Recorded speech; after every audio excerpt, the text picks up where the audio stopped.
این صدای ما را به مردم، به دولت سالارا، به مردم برسانه که امی گوش کرتان بفروشه یا گوش خر بخره، که گوش خر بشنوه، صدا را بشنوه، صدای مردم را بشنوه، صدای غریب را بشنوه. مردم در خانه نان نداره، امیاله چوچو پوچ ششتوکش از گشنگی گریان میکنه. این بیرقا هر دانش 1000 افغانی تمام شده که آوردن اینجا بند کردن که ما جشن میکنیم. جشن در می جشن با میلیون دلار مصرف میشه، امور آرد خریداری کنن، به مردم غریب بدن که مردم غریب آرام باشه. از رئیس جمهور بگیرید تا شاروالشه، از او پایین ترشه، هر کدام اینا مثلا یک نویتای برای مردم دادن، ولی امروز رفتن در سیستم های بالا، رفتن موتورهای سیستم بالا رو سوار شدن، چوکی های خوب گیر کردن. دیگه کی میشنوه و برای کی بگویی و کی از این مملکت؟ کارگر نیستیم دیگه، مصرف بسیار بالاست. یک بوجه آرد فعلا در مندایی با قاضی 6600 روپیه است. آیا یک کارگر مثل ما جوالی از صبح تا بگاه ما 70 روپیه است که کار میکنیم، 80 روپیه ما خانواده خود چه قسم چی بکنیم؟ از این که برادر دولت بیاین ما را شیمیایی بزنیم که ما از رنج زحمت دیگه نبینیم. توبکه ایست که یوارگی و بیچارگی را بکنیم.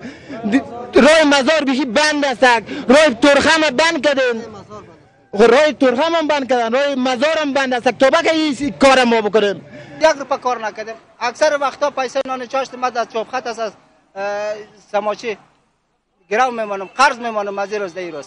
ما این روز چی رقم پورا کنم؟ هیچ دولت نیستی، هیچ توجه نداره. این قحطی است، با کلی قحطی است، یعنی خودش قحطی است، خودش جنگ است. چاشتام چیزی نخوردیم، به خدا که چیزی داشته باشم. یک برجیار دینا 2700 روپیه شده است. اون موقع قدرتم نیست که برم یک سیرار بگیرم و برای زیادت نان پخته کنم.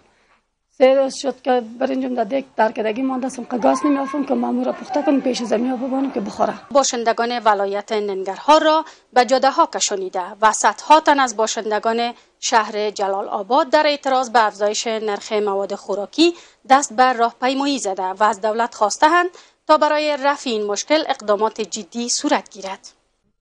در روز میشه 12 روز میشه اشتکا کام نان قاق میخوره. دمو پیسه نیست، برای نیست، نان نیست. د کابل ښار لسمه ناحیه ده چې پکې 10 کورنۍ په لوږه او بېوزلۍ کې ژوند کوي. دغه کورنۍ ادعا کوي چې د څو ورځو راهیسې ډوډۍ نه ده خوړلې او واړه ماشومان یې مرګ ګواښوي.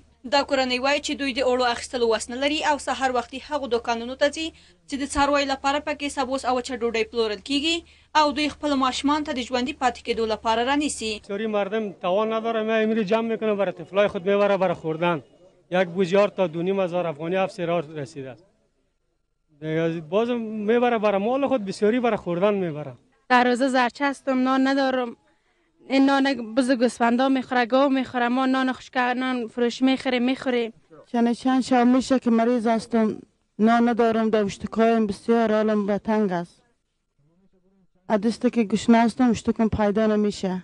دا کورنۍ وایي د دوی ورځنی عایدات یوازې د 2 ډوډیو بیه چې 60 افغانۍ کېږي پوره کولی شي. دغه بېوزلو کورنیو دولت ته خبرداری ورکړ که چیرې د خوراکي توکو بیې کنټرول نه کړي نو د ښځو او ماشومانو ژوند به مرګ وګواښوي. نان قاق میگیریم، اون بز میخوره، ما در اشتکای خود میخریم، اون اشتکا نمیخوره، میکنیم قرار میکنیم خاطر نمقه. 6 دانه بچه دارم، 1 دانه دخترم، دختر خود سودا کنم که نیش کم ناسیر شوه. دغه بېوزلو کسان د خپل ځان او کورنۍ د غړو د ژوندي پاتې کېدو لپاره له دولت او مرسته کوونکو موسسو څخه د بیړنۍ مرستې غوښتنه وکړه.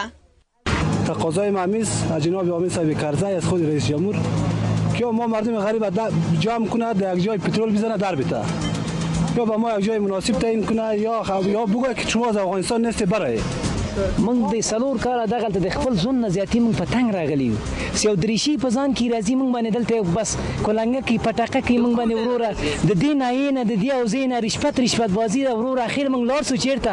موږ ته خو د محترم جلالتمند حمید کرزي صاحب نه دا خواست موږ لاړ سو اخر چیرته موږ ته داسې یو لاره وښیي چې موږ مرغان خو نه وواني والوزو نه مارانې نه په ځمکه واني. د خدای خاطر د رسول خاطر یا شاروال صاحب یا کم رئیس د نایې کم څه نه وایي بس د غریب لپاره یو دسیسه یو دغه جوړ سي دی خو په سات پیړه وهي دی خو اخر ولې موږ څه وکړو موږ لپاره یو صحیح ده.